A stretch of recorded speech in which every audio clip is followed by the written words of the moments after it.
Hello, everyone. Welcome to our personalisation session of the eCommerce Explored webinar series. So there's already 4 of you logged in. Loving that. Thank you so much. I would love it if you could just jump in the comments, let us know where you are in the world. Maybe let us know how Easter went for you. So that's kind of the big potential e-commerce event that's just gone past. Quick housekeeping elements. For those of you who've been on this before, I don't usually look like this. That's because I'm currently having a tech meltdown. You can find out all about that on LinkedIn in my newsletter if you want the inside track on what's going on with Chloe's tech. What that means is I'm at the wrong end of the office. I'm doing this from a tablet. I've got the wrong headphones on. Molly, who'll be joining us shortly, is having to control the slide deck because apparently that's impossible from where I am. And my script is on my phone. So this could be interesting, but the real important thing about this event is that it's all about the expertise of the experts. It's not about me, which is why we didn't reschedule, why we decided we would go ahead despite Chloe's entertaining tech scenario. So you're going to see me doing this a lot whilst I try and bring the phone back up so I can actually see what I'm supposed to be telling you about. So back on track. Edward, I think you've been to all of these so far, so thank you so much for being here and for commenting too. This event, eCommerce Explored, is the collaboration between the two sides of my business, eCommerce Tech website and eCommerce Master Plan podcasts. We tackle a different, heavy, interesting, essential e-commerce topic each month and bring together a cool band of experts to discuss it for you. We have lots to discuss, but we would love your questions too. So please do add those in the comments box as we go. Those ping straight through to me and I can ask them of our panelists. And they may even get back to you in the chat. You never know, it's possible.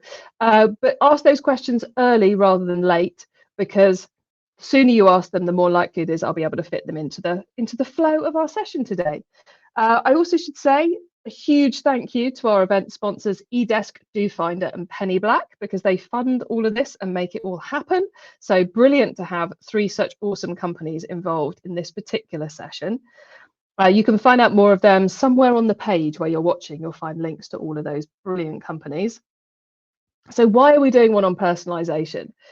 Well, because I think personalization is one of those buzzwords that gets talked about a lot, but is not necessarily taken down to those practical nitty-gritties that you really want to know about, which is why this session is titled Personalization in E-commerce, what should be top of your to-do list. We want to help you get through all those ideas and work out what you're actually going to do to make a difference for your sales, for your customers.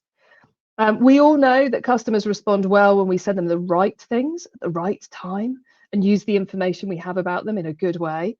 We also know they get very, very, very frustrated when we get it wrong. But it's an area that often falls in to the category of talked a lot but not actually delivered on. And a lot of you, me included, get stuck on the whole where to start. We have a million ideas, but we have no idea which one we should actually do. Others get stuck into great ideas that actually have no business case. Ooh, we could do that. That would be cool. But does anybody care? Do the customers care? Another one of the personalization traps. And if you don't get the foundations right, the data foundations right, then you're never going to get anywhere with all of it. So yeah, we've got plenty to be chatting about in this session. As I said, your chance to get your questions answered. So add them as you come up with them, add them early if you definitely want to get them answered. And I will do my best to get them all done. That's on the right-hand side of your screen is the chat area. Edward's already put a hello and a wet. So I know Edward's in the UK. Everyone in the UK is wet right now. That's all we talk about is the rain. We will not be talking about that anymore in this session, though. Challenge given to our panelists. Molly, could we please go on to the next slide?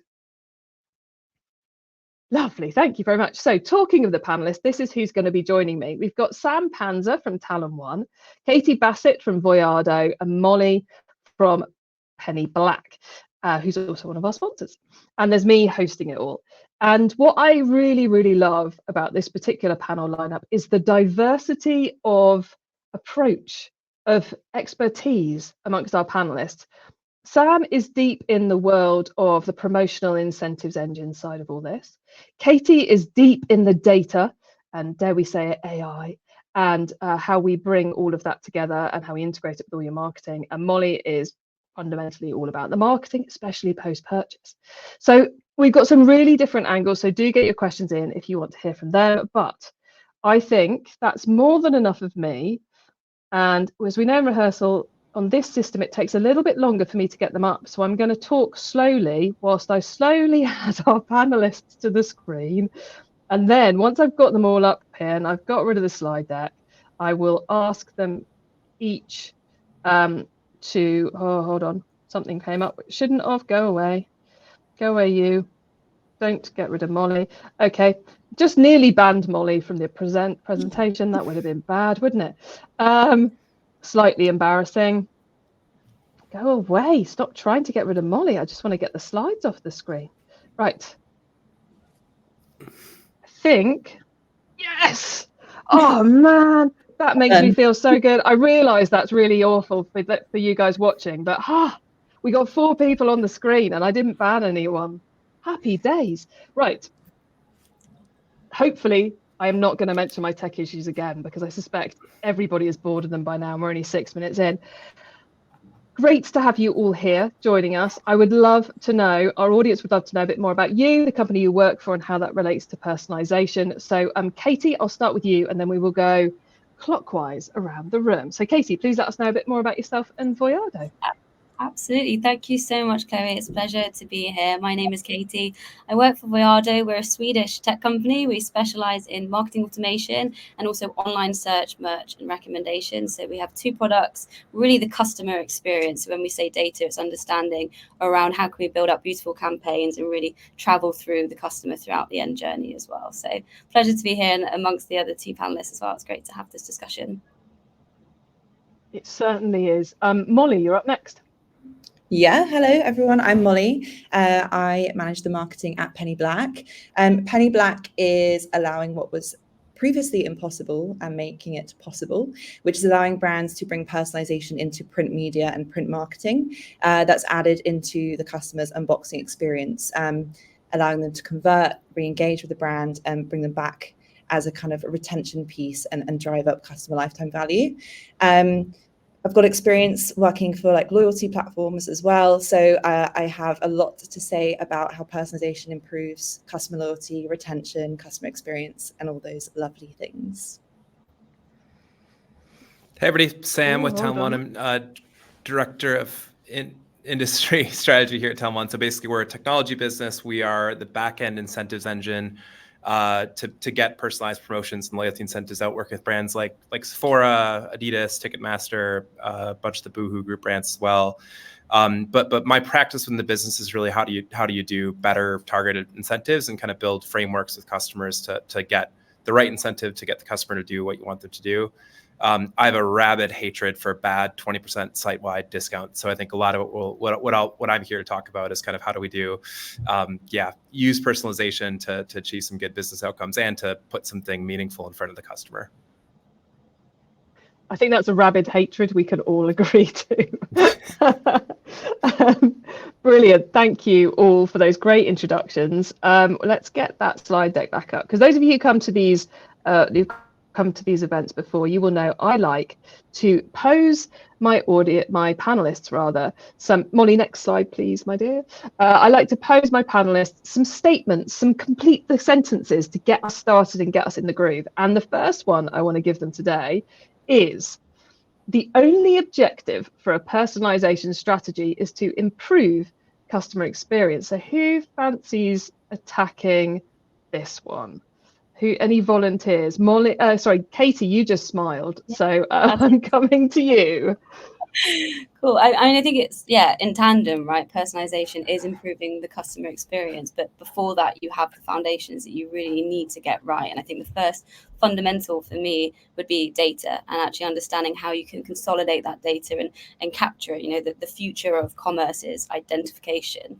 And a lot's changing in that landscape. We know that with third-party data becoming somewhat obsolete, it's going to be more and more important in capturing first-party data. And how do we do that without affecting the customer experience? You kind of touched upon it before. Customers get really frustrated, if they're not recognized. Or if I actually was on an e-commerce site the other day, and I had a really great gamification to spin the wheel and get 15% off, and I had to sign up to SMS, and I thought, okay, fantastic, I've got a discount. I can go post-purchase, but then I go back onto that site and they ask me to do that same journey. So, understanding where in the journey and how to optimize in those areas, I think is really fundamental, but actually it comes down to data and how we collect that. Excellent. Sam, your take on this one? Yeah, I'd bite into the word only in here. It's a good objective, but I think, if you think about like, why are we doing this? What's the reason for personalizing?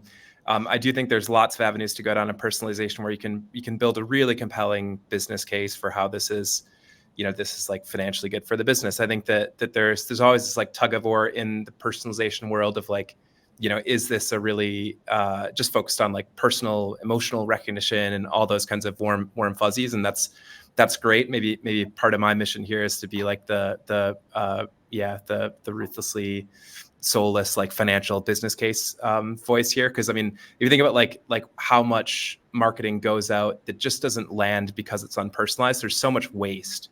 And again, like my specialty is in promotion, so think about like the average discount rate in e-commerce is 18 or 19%. In fashion, it's 25%. Even in luxury, it's still like 10% of revenue is discounted away.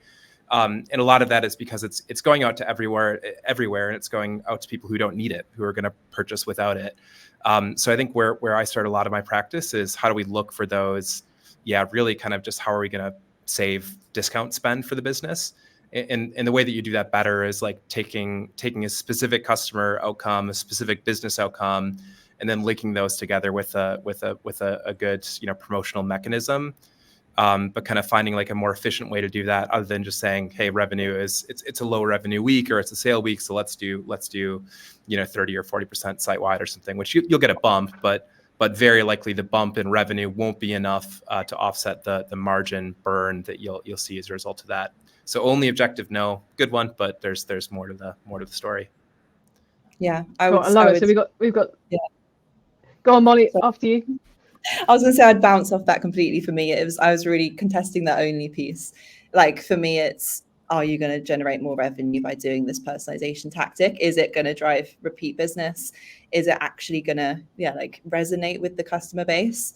And what I also had a pick on with the words was improving the customer experience. It's not about improvement anymore. It's about meeting everyone else where their customer experience is, because personalization is happening. If you're not personalizing, you're lagging. So it's about meeting everyone else's expectations of your customer experience, but also your competitors and what customer experience they're delivering, and maybe getting the one-upmanship, I guess, on the customer experience and other ways and new ways to do that. But also, is it really driving repeat revenue back to your business? Is it actually boosting sales? Is it actually, getting those people clicking, using discount codes, whatever it is? For me, it's always about driving that financial importance too. What I find fascinating about all three of your answers is that I think it's sometimes really easy to see personalization as a fluffy marketing tactic. It's all pretty personalization, and we often think it can be easily thought of as it's purely putting the right images in the right places or something like that. But actually, all three of you have come down with kind of a hard-nosed perspective on it. It's like, no, we've got to get the data right. No, we've got to get the profitability right and avoid the waste. It's like, it's such a hard-nosed strategy. And I think, Molly, you're quite right. This isn't a way to get ahead of the competition anymore. It's something you've just got to be doing. And Molly, could we go on to the next slide, please? Because I think that takes us in a really good direction. So I'd love the three of you to complete this sentence. The first step in a successful personalization strategy is, and Molly, I'm going to come to you first on this one, if that's okay. Cool. So when I was looking at this and I took an approach with how I'm doing marketing as well, right? Yeah, I'm doing B2B marketing, but at the end of the day, we're all marketing. And for me, when I'm looking at what are we personalizing, where are we doing very direct marketing to specific brands, I need to always have that key benchmark and baseline to start with. So what results are you getting pre-personalization or pre-personalization tactic? Use that as your benchmark and be very clear on what that is. Then what I would suggest is to have a very specific set KPIs based on the purpose of your personalization. So kind of leaning on what you were saying, Chloe, everyone is already putting, hey, Molly, at the top of an email. the personalization is all about more so on segmentation, how are you segmenting your customers and providing different messages based on their segmentation. But it's about like, what is that specific KPI you're looking to drive from the personalization? So if, for example, if we're talking about personalized inserts, if you want to use your inserts to drive more content engagement, look at scan data as the specific KPI, so you're always tracking what you're doing. If it's about driving more revenue or more use of your discount codes or personalized discount codes, make sure the KPI is super aligned. Is it sales? Is it AOV? That's what I'd say to start with, is be super clear on that. So that's from my perspective. I love that. Set the objectives, get clear on your benchmarks before you get started. Sam, what do you reckon? What would be your completion to that sentence?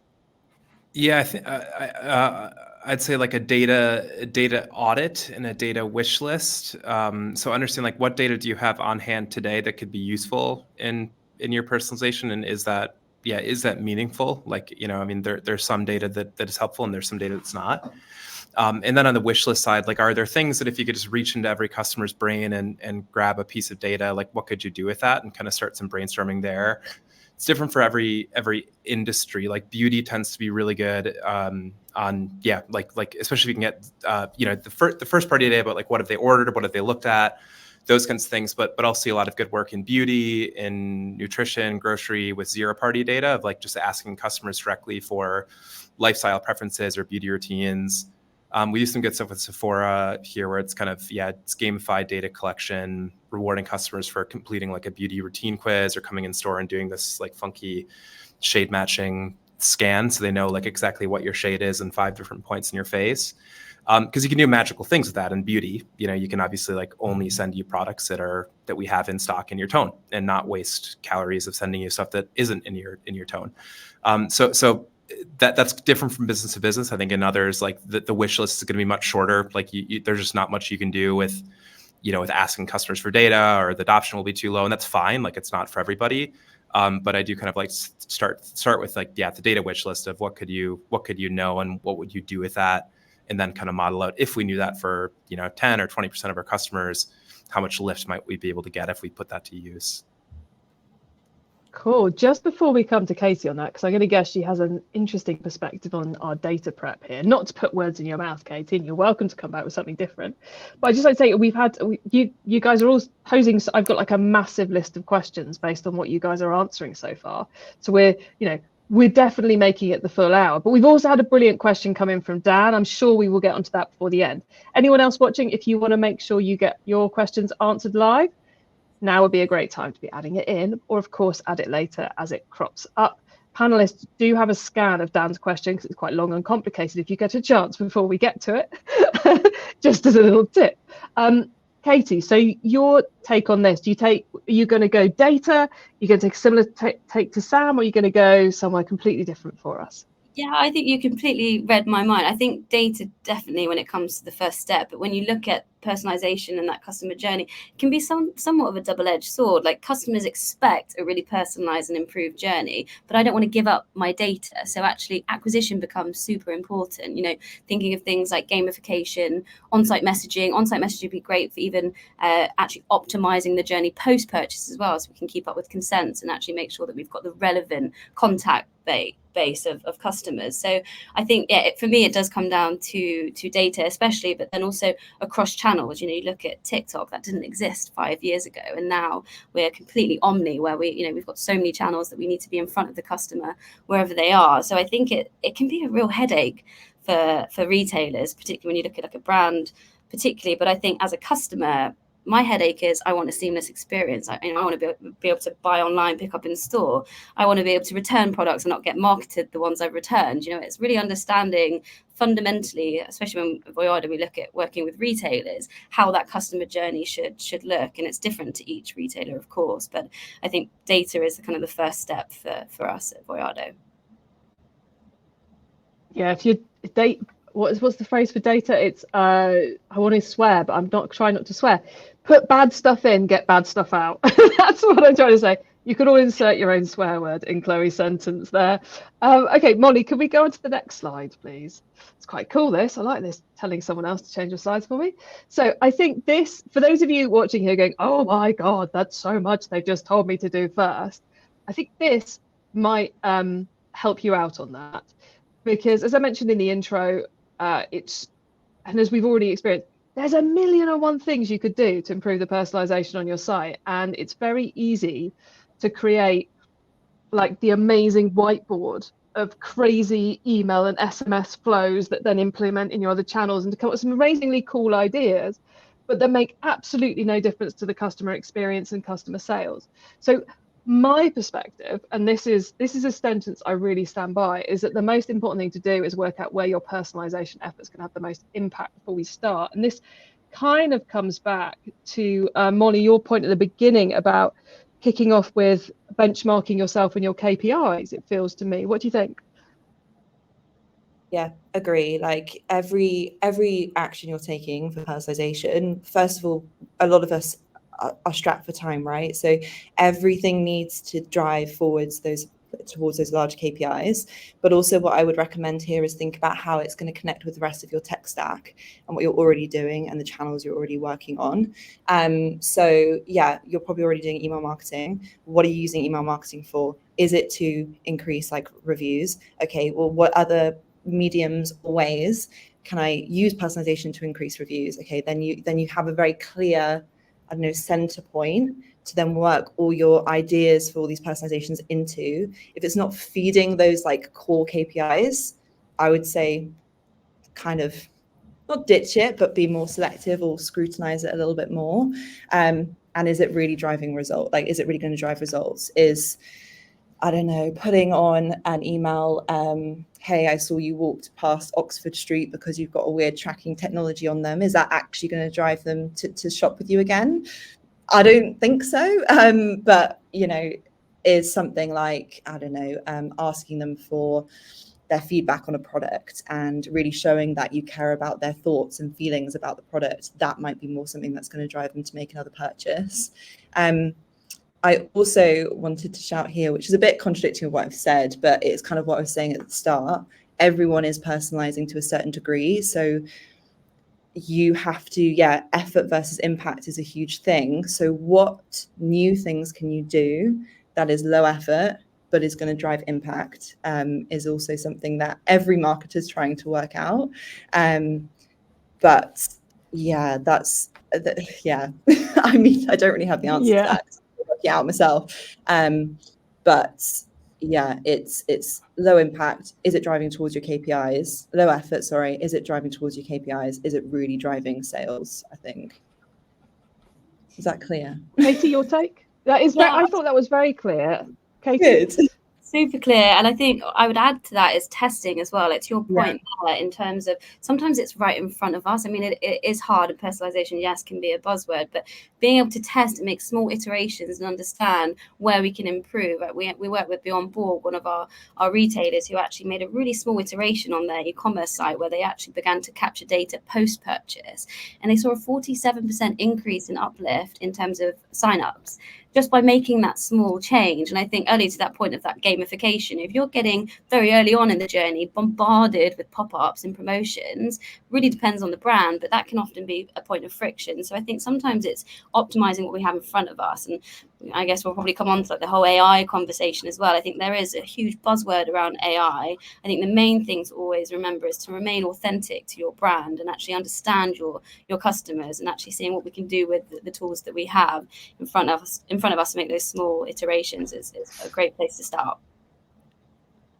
Yeah, I mean, it's one of those areas where you don't have to build the perfect version on day one. You know, if you just think about a birthday sequence, you can just send one email, see how the customers react to it, and then go, yeah, we'll go for some more. But so there is that kind of test and expand piece you can bring into this too. Sorry, Sam, I cut you off. I'm going to blame it on the tech. I know I shouldn't mention it again, but I'm going to blame it on the tech. Sam, what's your take on this? Yeah, all good. Please? No, I agree. I agree with all that, of course. I mean, I think the thinking about like where you can have the most impact. I mean, I'm going to be selfish again and just talk about kind of the one thing I know, which is the incentives and promotion side. I mean, I really think that's like, I think it's like the biggest impact that marketers make on the P&L of a business. Because like marketing spend is usually like 5 to 10% of revenue. Most of like the fixed costs of what you're selling are not really marketing related. So it's the promotions, the average discount rate is like 18 or 20%. That's just straight up eating into margin of purchase. So if you can, approach that and do one of two things, can you do less or can you do better? And then kind of dig into like either of those areas of how can you use personalization to do less or do better, and kind of the incentive side. Like Boston Consulting Group has a paper that's kind of foundational in my brain about if you shift your mass offer spend, if you take 25% of that spend and shift it to personalized offers, they've estimated that pretty consistently you can double the ROI of that part of your spend, just by both decreasing the amount and increasing the uptake of the spend that you're investing. So doing less or doing better on the promotion side, I think is really powerful. I mean, Chloe in Chloe's book, she has this phrase that it's like tattooed on the inside of my eyelids. I think about all the time, that promotion exists to get the customer to do what you want them to do as efficiently as possible. And that kind of thinking of like, how do we make a really smart investment to move the customer where we want them to go? And again, just the size of the prize here. If it's 20% of your revenue is being discounted away, any small bite into that is going to be really additive to bottom line. And we have that slide available. Molly, could you just flick onto it for anyone to scribble down whilst we're talking, in case two more even, is black text. Yeah. This is there it is. So thing of beauty. Flattery will get you anywhere, even onto a webinar with me. So that's what Sam was just talking about, if you want to scribble it down. But Molly, you were about to come in with something. You had a point you wanted to make. Yeah, I was going to say, Sam, I like what you're saying about promotions, personalized promotion, because you don't hear that very often when people talk about personalized experience, right? But also it's about the channel to push that promotion on. That also needs to be very clear and personalized and unique to your customer base. It's like, I'm a content marketer by trade. It's a similar thing, right? The campaign is the discount code, but also brands need to be quite clear with the distribution of where they're distributing it and how they're distributing it to their customers as well. I just thought be interested to know if you've worked with brands on that side of it as well, just for my own sake. Sorry, Chloe. Oh no, we'll take selfish questions that are that good all day long. Yeah. I mean, the channels are also so different. I'm really like kind of on the back end of like the design of promotions frameworks and stuff. I don't know. It's like how many messages you can, how many points you can make in an email versus an SMS and all those kinds of things. I mean, I think, I don't know what customers want from different channels. It's a little bit outside of our wheelhouse. We can definitely kind of play in all the different channels. I'm sure Katie has some more expertise on like the marketing automation side of how to kind of build those specific experiences. But I think you're right in terms of channels does, again, become so important. Again, customers expect a seamless experience online. And that, once you have the data, it's actually consolidating it. It's being able to see that unified view of your customer. And a really good example actually would be within loyalty, right? So like Nudie Jeans, for instance, they can go incentivize customers on sustainability. And that loyalty piece, where if they bring in jeans in store, they can actually get points based off them, bringing in jeans and repairing them, as opposed to, actually just getting a loyalty online or promotion online. I think it's having that seamless omni experience as well can get quite important, but also again tricky because it's hard to consolidate in that instance. Yeah, it's not just launch. I'm gonna out of nowhere. Sorry, I'm gonna bring. No, it's okay. I'm blaming the tech again. I'm gonna take us to Dan's very impressive question, which has somehow managed to completely wipe Sam off the screens. So I won't keep it up too long, but I'll read it out for you all. Dan is asking the question, hey, unboxing experiences, the first time customers versus the subscribers. Are subscribers really interested in unboxing? They're incredibly value customers, but do they want interested in an unboxing experience as they're already invested in the brand? Being a B Corp company, you don't want to create extra waste. So the first time orders get a lovely box with their jars, great messaging, unwrapping, and subscribers get the simple envelope. I'm going to take that off. So the reason I'm bringing this up is because I think it really fits into what we're talking about the right message in the right channel, or the right promotion in the right channel. And I think, and I love talking about unboxing as well. So I'm just going to bring that one off the screen so we can see Sam and Molly properly again. I think from my perspective, Dan, I read half your question was like, I spoke to someone on a podcast the other day who was doing exactly this. High luxury brand, and they send beautiful box, etc. with the first order, subscriber or not. After that, it's full eco. So it's a tried and tested strategy. So I think you're probably on the money. Molly knows an awful lot more about unboxing experiences than I do. So Molly, what's your take on this one? And then we'll come to Sam and Katie as well. Yeah, I think it makes sense as a take and a thought process. So I totally get it. And I think definitely when it comes to personalization and personalized inserts selfishly with Penny Black, right? When in an eco perspective, if we address that first, you're adding, what you're able to do with Penny Black is consolidate any print marketing you might already have into one more meaningful insert. That insert's super personalized, right? And it will depend on whatever call to action you want that customer to take wherever they are in that customer journey. So if you're looking at that first time experience and subscriber experience, I think, Chloe, that's cool what you're saying about a luxury brand doing the flowers and everything in the first purchase, but then an eco approach. I think you could do that still, which is good. But then the inserts themselves, which is one A5 piece of paper or an A6 piece of paper, the content on there is when you have them complete the different call to actions you want them to complete versus a new customer or subscriber. So a lot of the brands, they'll have a new customer campaign. It's, hey, here's your personalized discount code printed on the insert. Please make a second purchase, because that's the goal, right? For a first-time customer, you want them to make that all-important second purchase.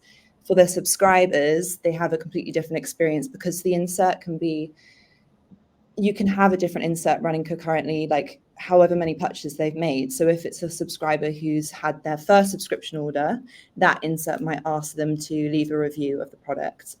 What are they loving about your collagen or your supplements? The next subscription order, you could have a different insert that then asks them to refer a friend. And it's similar to email marketing, right? You can have a different experience every time they get that box on your doorstep. So you're giving yourself way more opportunities to make that engaged subscriber or engaged loyal customer to build your brand with you, right? Leave reviews, refer friends, give product feedback, whatever you want that call to action to be. So I think packaging wise, it's very interesting, this going eco and reducing the waste in that for the subscribers, because if they're opted in for a B Corp company, they love what you do. But the inserts selfishly can be that way to have a unique unboxing experience every time with just one little A5 folded thing. Yeah, I'm quite passionate about it because a lot of brands use us to engage their subscriber base. Like Bird and Blend I use a lot, but they used us to grow their community signups by 400% in 3 months. And they were sending that insert motivating to join the community to already loyal customers. And it's just building that love, the brand love, right? Sam, Katie, any perspectives you'd like to bring in on that one? Yeah. I just love first of all, I just love the question that you're thinking about. How do you make sure that all of your marketing touches are true to the brand, which is sometimes, I think that, especially, for us marketers, like if we kind of consume like whatever like the general normal best practice in the industry is, then we might kind of be sending out messages that just aren't relevant to like what our brand really stands for, kind of what the product is. Which gets into a whole kind of broader thing on loyalty programs and promotions stuff. But how do you really like show what your brand values or what you're incentivizing customers to do? You especially see this in loyalty, like in like Adidas's Adi Club program. Like so much of it is about like tapping into culture of sport, getting rewarded for going on runs, or like the chance to redeem your rewards is also oftentimes like to be able to bid on like a World Cup match ball or something, like kind of big legendary assets like that. So it's like those are all incentives in some sense, but it's like it's really true to the brand, and it's kind of like if you're just whacking the discount club over your customer, you're kind of telling them that our brand's principal is giving you stuff for really cheap, which maybe that's your brand, but oftentimes it's not the aspirational brand. So it kind of my reaction to this is just, yeah, awesome that you're kind of thinking about how do you make sure all of your marketing messages are true to who the brand really is. I was just going to completely add to that. I mean, it's not really my wheelhouse at all, and it's interesting hearing you, Molly, from your perspective. But just the question itself, I think that authenticity piece is so important. And that I'm a customer of Skin and Me, and I've been using them for years. And like their packaging is very simple, it's eco-friendly, and I feel like there are a lot, especially in the beauty and cosmetic world, where it can be very luxurious. Definitely depends on the retailer and the price point. And I do think that psychology comes into it. You know, if I'm paying a lot of money, hundreds of pounds for a box around like beauty, and it is simple, I probably would question that, not rightfully to do so, because if you think about it, especially a subscription where I'm getting monthly, that's a lot of waste. So I would definitely say stay true to your brand, be authentic, and especially as a B Corp, you know, let's keep that front and center of your business. But it's a cracking question. Yeah, brilliant question. I almost feel like I it almost feel like it's one I should have just got out there and gone, can someone please ask this in advance? Emailed everyone secretly, but I didn't. And Dan's very happy with the answer. And we've taught an ops person the abbreviation CTA. So, I mean, if nothing else in this webinar, I think we're all winning. Okay, so next question, we're going to go to one from the audience. So Veronica Cox has asked, what is your response to teams that feel they don't have enough internal resources even to manage a personalization plan? Now, I could speak for the rest of this webinar on my answer to that, but I'm going to come to you guys first. Katie, what would you say? Because you must get involved at the beginning of the decision-making process with brands on how they're doing this. So how do you advise them to deal with their resources across all of this? It's a really not popular, but a really well-spoken question that we hear really often, regardless of the size of the retailer, whether they're a small business, mid-market, and even enterprise. We see that resource really fundamentally is a real bottleneck for many brands. And I think I don't want to come in with the buzzword AI, but I think one thing that I will really stand by in terms of how we can help optimize, especially from a marketing perspective, when I look at marketing automation and the analytics that we can now derive from a platform such as Voyado. Our job is to make it easier to streamline and be more efficient as a team, so you can focus on the marketing, the creativity, and the real brand equity that you have as a business. So I think regardless what size of business you are, I feel like that's going to be a challenge universally. And I think it's challenging. Everyone kind of says they do the same thing, right? And they can often say every platform can help you in some area. I think really understanding what your business's needs are, those objectives, and looking at tools that can help you streamline that, because then a lot of it can go in the background and you can focus on the real core of your strategy and your marketing efforts. I think it comes back to, I love the fact you're saying it doesn't matter what size business you're talking to. It's always a problem. I think it comes back to that thing I was saying about the whiteboard of your dream endless piece.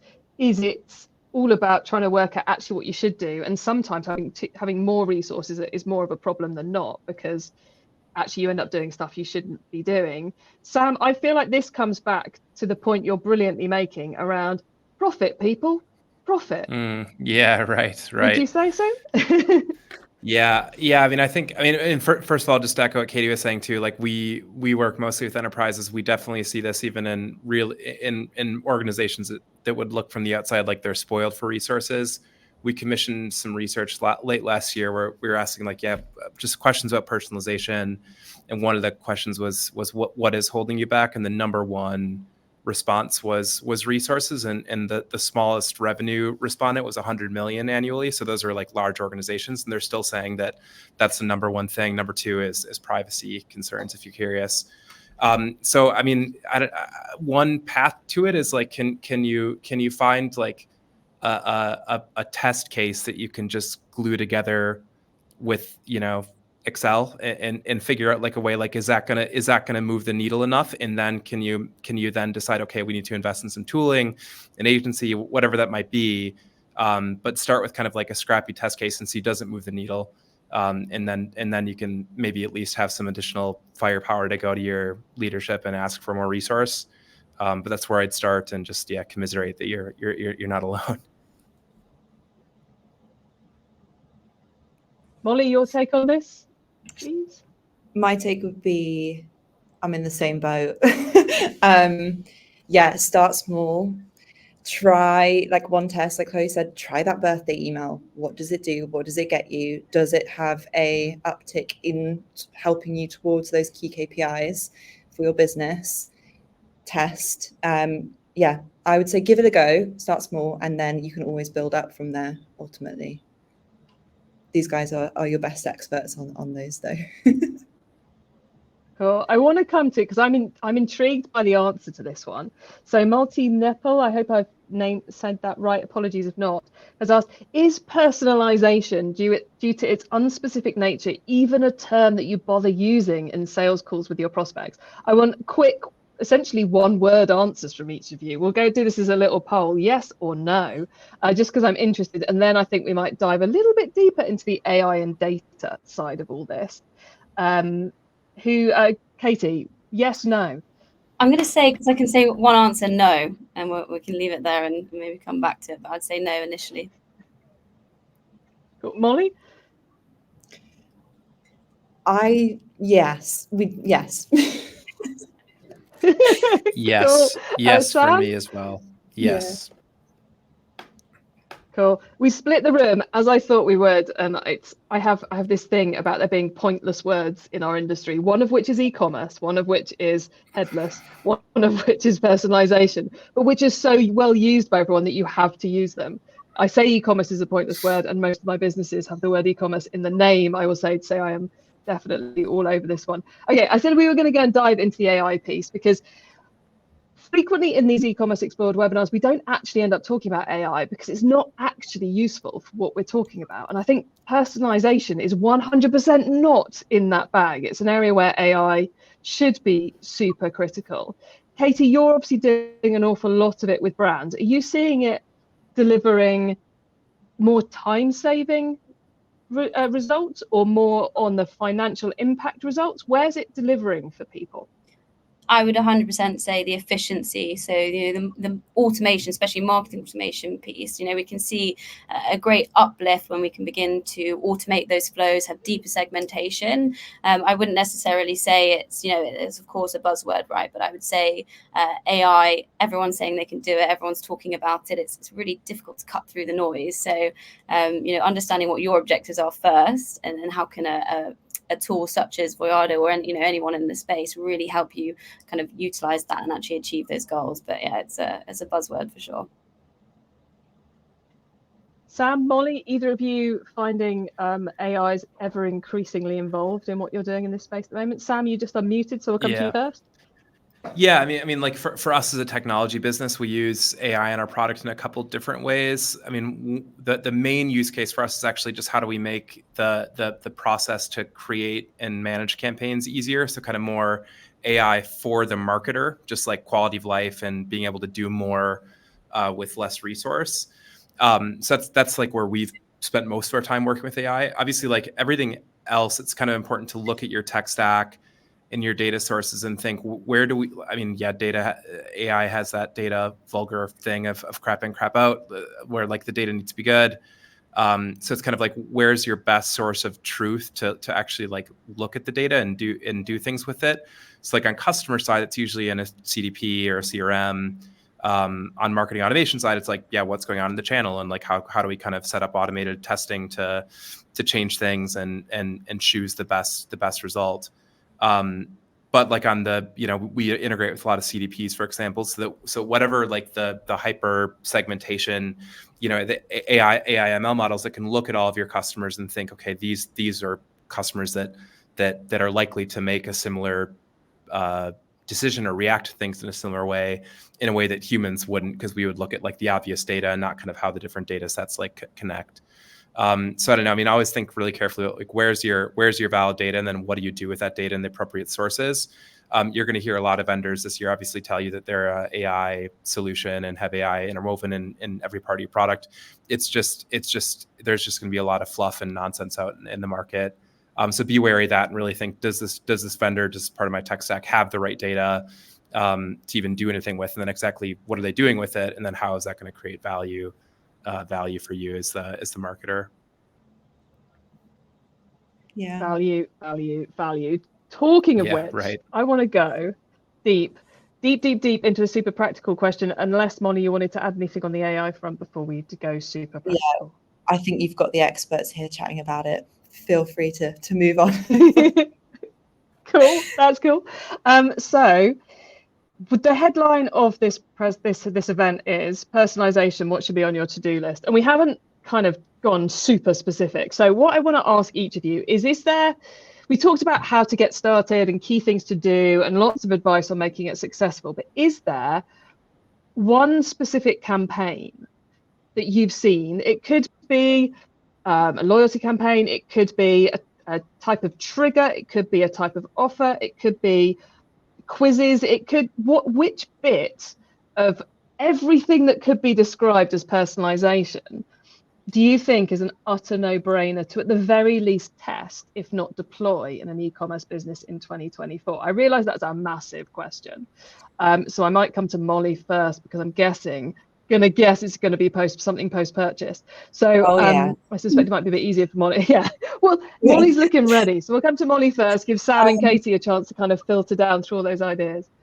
Yeah, so a lot of brands we work with use their data to send personalized inserts, right, post-purchase. And the best performing brands using Penny Black are the ones that use it for cross-sell and personalized product recommendations in the unboxing moment. So we work with Yopoda, it's a Korean skincare brand, and their highest performing campaign that they've had running since starting to work with us is this cross-sell campaign. So one of their landmark products is a serum, a facial serum. They have a segment in Penny Black of customers who have bought the serum. Those customers then get that personalized insert that cross-sells the next step in that skincare routine. So it says, hey, like, I know you're worried about the signs of aging. The insert gets printed with the QR codes, taking them with a discount to the products in the rest of their skincare range. Like, we know the value of personalized product recommendations in email, on site, whatever it is. But by having that personalized product recommendation in the unboxing experience, Yopoda are driving actual purchases on that cross-sell campaign. Because what I always say on these webinars is, like, we need to remember the unboxing moment is the only time where you have your customers 100% attention. They're not distracted by all these things, and they're experiencing your product in the real world for the first time. So that's the best time to sell them products that they're also going to love from your brand. And then also you're getting a big bump up in revenue, right? Because you're cross-selling more of your product range, and then you open the door to things like subscriptions and things like that. That's what I love the most. And me too. As Sam has mentioned, it's all about the money, everybody. Any of this is all about the money, especially in 2024. So Sam, what's your absolute must-do strategy this year? Yeah, I love Molly's. I'm going to stay on the cross-sell note of, like, okay, if you're talking about getting to the second purchase, exactly, like, what's the incentive investment that you're going to put to move them across to the second order? And then, usually that's like a 10 or 20% discount for your second order. So it's kind of thinking, okay, can you take that same amount of spend and instead invest it, like, based on what the first purchase is, what's, like, maybe even a more attractive discount for a different category, an adjacent category, to get them moving across your offering. But yeah, I would also kind of stay in like reactivation offers and think about how do you, instead of doing kind of general next order discounts, structure it for a bit more targeted cross-sell based on their past history. So it's really the same thing as what Molly's saying. It's just not it's just tied to, like, your other CRM work or not the unboxing thing, which I think is awesome too. But yeah, I think more targeted cross-selling and pulling back from the second order discount, which is a huge spend. We're getting some consistency here, everyone. If cross-sell personalization isn't on your to-do list, I think you just have two pretty big votes for it. Katie, you going to double or treble down? Should it be on cross-selling, or are you going to take us somewhere else? Similarly, yeah, I will do. I'm going to definitely stay within that post-purchase experience, and I'm going to try and loop it back to, I guess, like AI versus, EI, and EQ and being authentic, essentially, in terms of actually remembering who your brand is. So that post-purchase experience and journey can look very different on what you're selling, essentially. So we work with a customer, a retailer called Silvercross, and they sell baby prams, really luxurious, gorgeous baby prams. And that journey is super interesting to me. I've not had children myself, but actually, how can you predict the life cycle of when I'm going to purchase another pram? And whilst AI can teach us a lot and tell us how to inform and make those triggers, actually knowing your brand and being authentic to it is so important. It's the kind of Apple versus Android kind of reaction that we have when we think of a feeling and the emotion that a brand provokes. So I think whilst AI will get us so far, and post-purchase is really important, and we need to help automate that in many ways, I think actually being authentic to your brand should always be integral to your strategy moving forward. Awesome set of to-dos there, really clarifying things down. Now I want to clarify things even more. So Sam, Katie, Molly, you've all been brilliant. We have covered a vast amount of topics and arenas. We've had some brilliant questions from the audience, but if you were watching right now, if someone watching said to you, what's the key thing I should take away from this to help my business over the next 12 months, what would you tell them? Is it something we've forgotten to talk about? Is it something we've already been talking about?